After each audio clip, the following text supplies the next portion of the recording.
remember when I said in my last video I had another Has-Been Hotel video planned? Well, that's not happening today because I want to nerd out about baseball. In February of this year, before the start of the regular season, just ahead of the start of spring training, on February 1st, I published a video about the Dodgers pitching rotation and their potential to break baseball. In that video, we assessed the Dodgers rotation, their pitching payroll, and the risk and uncertainties associated with both. Fast forward now to today, as per recording, the 9th of November 2025, and the Dodgers are back-to-back World Series champions, and their rotation completely broke the playoffs. For the most part, we'll get to that. For now, let's recap, let's look at that old video, let's see what points I made, let's see what came true and what didn't, and let's see just how much this rotation actually broke anything. Before we get into any of that though, let's quickly recap the Dodgers rotation's regular season. To put it lightly, it was a mess. Through June, not even halfway through the season, the Dodgers had already used 16 pitchers to start a game for them.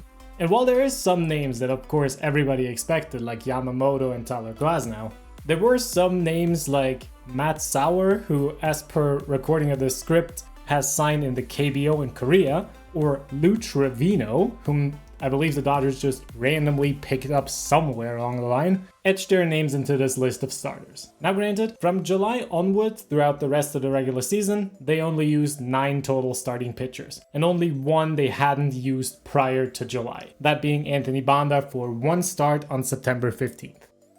Now you might be wondering, what happened to force the Dodgers to use a total of 17 starters throughout the season? Well, if we go back to the video I made in February, my worries and the risks about Blake Snell, Glasnow, and Roki Sasaki all came true. Blake Snell, that was the injury risk. He dealt with shoulder inflammation in his left shoulder and missed a total of 4 months. Glasnow had the exact same injury, albeit in his right shoulder, and missed 2 months. For Sasaki, the injury risk associated with any pitcher coming over from Japan came true as he dealt with some shoulder impingement, and his performance, i.e. his adjustment to Major League Baseball, just didn't go as smoothly as the Dodgers would have hoped, and he was demoted to the minor leagues in May. Though he did return in September, it wasn't as a starter as they preferred to use him out of the bullpen once he had rediscovered his velocity and effectiveness in the minors. Additionally, Dustin May, who for about until the trade deadline took up one of those rotation spots, he wasn't great, pitching to a 4.85 ERA as a Dodger. Now, he still had his value as an innings eater, as in 19 starts, he pitched at least 6 full innings 8 times and at least 5 full innings 16 times. The other minor league and depth starters the Dodgers used were, for the most part, pretty bad. Tony Gonsolin returned from injury and he wasn't very good and got hurt. And as of today, he has also been designated for assignment, so he is no longer with the club. Landon Knack, for a few starts, he was not very good. Bobby Miller, whom I also said in my video had a chance to re-establish himself as a dominant starter, was just flat out terrible in 2 outings with the club. However, there were bright spots in this rotation. Clayton Kershaw, who returned from shoulder surgery in May, basically became the embodiment of Unk Still Got It and put in a very fine campaign as his last season in Major League Baseball, and retired, of course, as we know, as a 3-time champion. Shohei Ohtani, once he got back from Tommy John surgery in June, didn't spend a single minute in the minors. He was built up in Major League Baseball as his outings continually became longer and longer and longer. And he was very solid throughout the season, putting in a regular season ERA below 3. And then there was the one minor league arm that really impressed, Emmett Sheehan. In 12 starts plus 3 long relief outings, this guy pitched to an ERA under 3. What's important to keep in mind with him, this dude was 25 years old this year and will be 26 in 2026, so the Dodgers have someone they can rely on in the early stages of his career.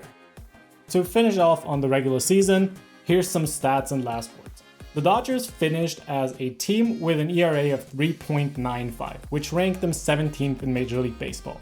However, there is a giant split between the starters and the bullpen. The starters put together a combined ERA, which is all pitchers that started a game in only the games they started, of 3.69, which ranked 5th in Major League Baseball. With them, however, it is a tale of 2 halves. In the first half, they ranked 20th in the league with a mark of 4.20. In the second half, they completely turned it around as Snell, Glasnow, and others came back from injury, as they posted a 3.03 ERA, good for first in all of Major League Baseball. The bullpen ERA, however, was a bit more consistently bad, as this bullpen finished with a combined ERA of 4.27, 21st in the majors, and they went into the playoffs, so in September and October of the regular season, with an ERA of 4.90, which ranked 25th. So it was safe to say if the Dodgers were going to win in October, they were going to do it off the back of their starters. And boy, did they ever. When it became time for the playoffs, the Dodgers held a final regular season record of 93-69. They were the 3 seed in the NL and held the 5th best record in all of baseball. The playoff rotation was established as Blake Snell, Yoshinobu Yamamoto, Tyler Glasnow, and Shohei Ohtani as a 4-man group, with both Clayton Kershaw and Emmett Sheehan being put into long relief roles, as well as I've mentioned before, Roki Sasaki was back as a closer, as he had rediscovered the velocity on his fastball in his time in the minors, and he pitched well in the bullpen during the regular season, both in the minor leagues and in a few games in the major leagues toward the end of September. The rest of the bullpen was rather normal, minus Tanner Scott and Kirby Yates. To truly show just how much this playoff rotation broke Major League Baseball in October, we're going to do this in 2 steps. In the first instance, we're going to look at each series the Dodgers played on their way to a championship and just compare, simple as ever, starting pitchers versus everybody that pitched out of the bullpen. In the second instance, we're going to take the projected 6-man rotation the Dodgers had prior to the season of Snell, Yamamoto, Glasnow, Ohtani, Kershaw, and Sasaki, and just look at those 6 guys. How did they do overall? Doesn't matter if they were starters or if they pitched out of the pen, we're going to look at that versus how everyone else did. Now, I am going to put Emmett Sheehan purely as a reliever for this because he was not a fixture in the plans the Dodgers had to start the season. And as much as he absolutely stepped up when nobody else really could, I'm going to not count him as a starting pitcher for the purposes of just showing how overpowered this 6-man rotation truly was. Case in point, the wildcard round against the Cincinnati Reds. The 2 starters for the 2-game sweep were Blake Snell and Yoshinobu Yamamoto. Those 2 alone combined for 13 2/3 innings, allowing just 2 earned runs, 4 runs total. That gives them an ERA of just 1.32 for this very short 2-game sample.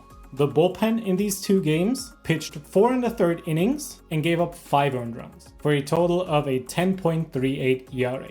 If we include everybody from that 6-man rotation I mentioned earlier that pitched in relief, which is 1 inning of Roki Sasaki, it becomes an even clearer picture. With Sasaki's inning, the starters have 14 2/3 innings of 2 earned runs, 4 runs total, for an ERA of now just a minuscule 1.23.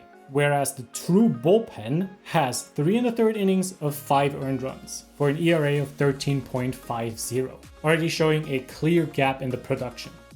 Next, we move on to the NLDS against the Philadelphia Phillies. The 4 starters in this 4-game victory for the Dodgers were Shohei Ohtani, Blake Snell, Yoshinobu Yamamoto, and Tyler Glasnow. The starters totaled 22 innings and allowed 6 earned runs, good for an ERA combined of 2.45. The bullpen, on the other hand, struggled yet again, pitching 16 innings and giving up 8 earned runs, 9 runs total, for an ERA of a flat 4.50. It is important to mention though that 5 of those 9 runs were on Clayton Kershaw in Game 3 when he was sent out for a 2nd inning of relief. We're not going to talk about the sensibility of that decision here.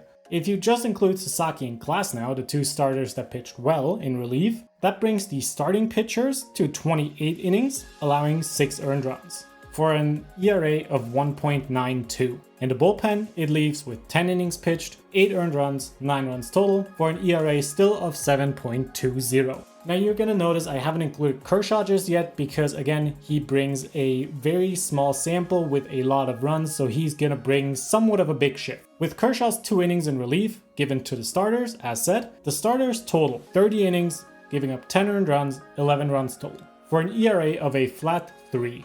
With Kershaw out of the equation, the bullpen pitched a total of 8 innings, giving up 4 earned runs, good for an ERA still of 4.50.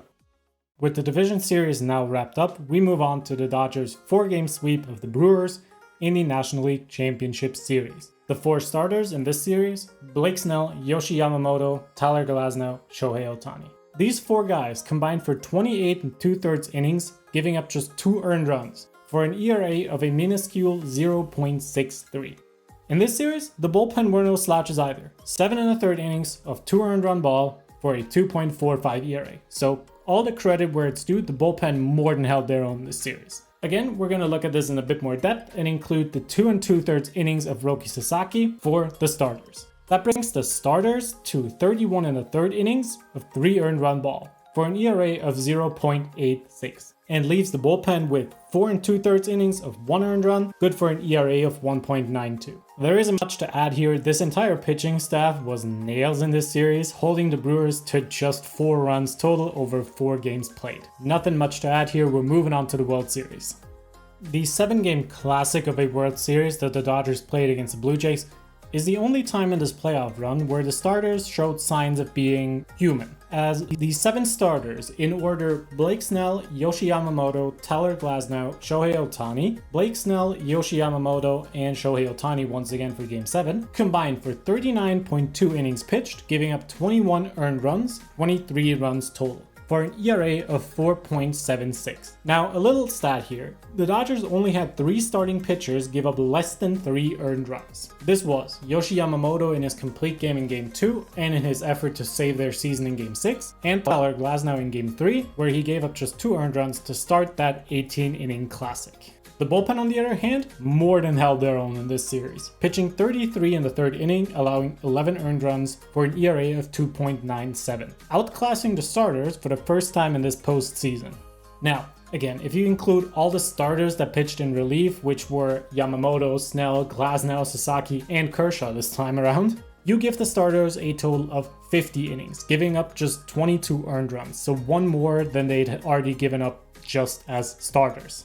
And 24 runs total, of course, for an ERA now much better at 3.96. Don't let this fool you though, the bullpen was still good, more than keeping pace. In 23 innings, they now have 10 earned runs to their names, for an ERA of 3.91, still a fraction better than the starters. With the World Series won and the historic performances from all their pitching in the rearview mirror, let's look at the totals from this postseason. On the surface level, the starters covered 104 out of the 165 innings the Dodgers played, round about 63%, and gave up 31 earned runs, 35 runs total. Good for a playoff starter's ERA for 2.68. The bullpen, on the other hand, covered 61 innings of 165, 37%, and gave up 26 earned runs, 27 total. Good for a playoff ERA of 3.83. Again, nothing to scoff at overall. If you were to apply the innings split, i.e. the percentages 63 to 37, over a regular 9-inning game, that would be the split as if the starter pitched in mathematic terms 5.67 innings, or in baseball terms 5 innings and 2/3, and the bullpen pitched 3.33 innings or 3 innings and a third. If we include starters in relief, the starters covered 126 innings out of the 165, aka 76%. Giving up 37 earned runs, 42 runs total. Good for a playoff ERA of 2.64. The bullpen, on the other hand, gets a lot worse. Pitching just 39 innings, or 24% of playoff innings, and giving up 20 earned runs. Good for an ERA of 4.61, which paints a much clearer picture of just how dominant the starters were and how much they really carried their pitching staff throughout most of this playoff run. If we again use the same innings split for a regular 9-inning game, this 76 to 24% would be as if the starter pitched 6.84 innings, which is just between 6 2/3 or 7 innings, and the bullpen pitched just 2.16 innings, i.e. 2 innings flat or 2 innings and a third. Now, obviously, an inning split like this would be unheard of in today's game, as